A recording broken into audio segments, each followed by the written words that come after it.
Planning a week isn't something most people do, but if done correctly, it will skyrocket your productivity. It sounds difficult, but it's actually pretty easy, and you just need to do it on Sunday to prepare for the upcoming week. It also doesn't take long, since you can finish planning in less than 30 minutes. Here's a 3-step guide to help you plan your week, so you can start each week focused and productive. 1. Organize your priorities. Figure out what you need to get done for the upcoming week and how important it is. I usually split it into 3 categories: must get done, would be good to get done, and start thinking about it. The must get done category is pretty self-explanatory. These are the tasks you want to get done for the week, even if things come up. You might not know what exactly will happen in the upcoming week, but you know that you have to get these things done. I almost always try to finish any task in the must get done list, unless something serious comes up and I can't spend time on it. The would be good to get done list contains things that are important, but if you don't get it done, it's not the end of the world. If you miss something in this list, you can just do it next week or some other time. There's no need to worry if you don't do the things on this list, because you end up spending time with friends and family or doing other fun things. The final category is called start thinking about it, and this is where you put down long-term projects or habits you're thinking of starting. This helps you clear your thoughts and figure out what you want to do. If you're feeling motivated, you can even get started on that project or habit in the upcoming week. If you find yourself stuck on coming up with things in the start thinking about it category, you can just skip that step for now and try again next week. I recommend you to write down everything somewhere you can always see to remind yourself. I personally like having it on my phone, but you should do what works for you. This is so effective because you'll always be able to refer to it, and you will know what to prioritize since you sorted things out. 2. Put it in a schedule.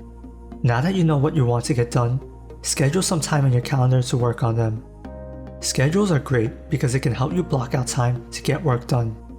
Schedules can obviously change and get shaken up, like say, if your friends invite you out to something. To get around this, you should always schedule your most important task at times you know you will be at home or somewhere you can get work done. You can also have a backup plan in case something does happen during a time where you wanted to get work done, but I think it's unnecessary. If something actually does shake things up, you will have to reschedule everything anyways, so the backup schedule might not work. The best places to schedule your would be good to get done task would be during blocks of time where you have free time.